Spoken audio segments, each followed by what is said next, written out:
అందరాజు త్యాగమూర్తి భార్య హస్తినాపురంలో మొదలైన మరో అధ్యాయం.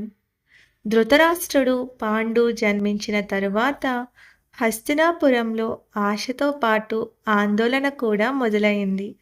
ఒకవైపు కురువంశానికి వారసులు పుట్టారు అనే ఆనందం, మరోవైపు వారిద్దరి శరీర లోపాలు రాజ్య భవిష్యత్తుపై సందేహాన్ని కలిగించాయి. ధృతరాష్ట్రుడు జన్మతోనే అంధుడు. అతని ముఖంలో రాజుకు కావలసిన తేజస్సు ఉన్నా కళ్ళల్లో వెలుగు లేదు. పాండు ఆరోగ్యంగా కనిపించినా అతని శరీరం బలహీనంగా ఉండేది. ఈ ఇద్దరి భవిష్యత్తు గురించి రాజసభలో మౌన చర్చలు సాగేవి. కాలం గడిచింది. పిల్లలు యువకులయ్యారు. అంధుడైన ధృతరాష్ట్రుడు విద్యలో, ధర్మశాస్త్రాలలో ముందుండేవాడు. పాండు అస్త్ర విద్యల్లో శిక్షణ పొందుతూ శౌర్యవంతుడిగా ఎదిగాడు. అయినా ఒక ప్రశ్న మాత్రం అందరి మనసుల్లోనే ఉండేది. హస్తినాపురానికి నిజమైన రాజు ఎవరు? భీష్ముడు, విదురుడు, కృపాచార్యుడు వంటి పెద్దలు ధర్మాన్ని ముందుంచారు. ఆ కాలంలో రాజు శారీరకంగా సంపూర్ణుడై ఉండాలి అన్న ఆచారం ఉంది. అందుకే ధృతరాష్ట్రుడికి రాజ్యాధికారం ఇవ్వడం ధర్మసమ్మతం కాదని నిర్ణయించారు. ఈ నిర్ణయం ధృతరాష్ట్రుడి హృదయాన్ని నిశ్శబ్దంగా గాయపరిచింది. అతను తిరుగుబాటు చేయలేదు. కానీ లోపల ఒక మౌన బాధ మొదలయ్యింది. అదే బాధ భవిష్యత్తులో పెద్ద అగ్నిగా మారబోతుంది అని అప్పటికి ఎవరికీ తెలియదు. అలా పాండు హస్తినాపురానికి రాజయ్యాడు.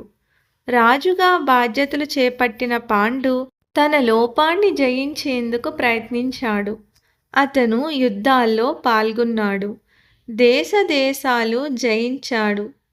ప్రజల ప్రేమను సంపాదించాడు. రాజ్యానికి కీర్తి తీసుకొచ్చాడు. పాండు పాలనలో హస్తినాపురం శక్తివంతమైన రాజ్యంగా ఎదిగింది. ఆ తరువాత ధృతరాష్ట్రుడి వివాహం గురించి ఆలోచన మొదలయ్యింది. అతను అంధుడైన ధర్మపరుడని తెలిసిన రాజులు తమ కుమార్తెలను ఇవ్వడానికి ముందుకు వచ్చారు.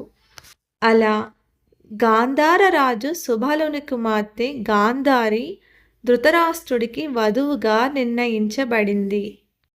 గాంధారి ధర్మం తెలిసిన యువతి.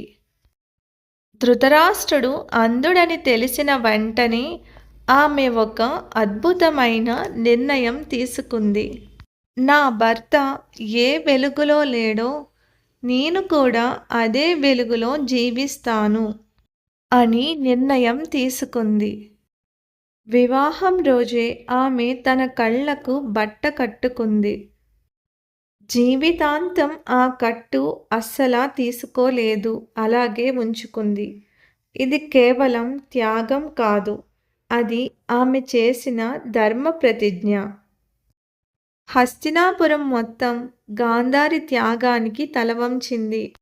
ఇదే సమయంలో పాండు కూడా వివాహం చేసుకున్నాడు.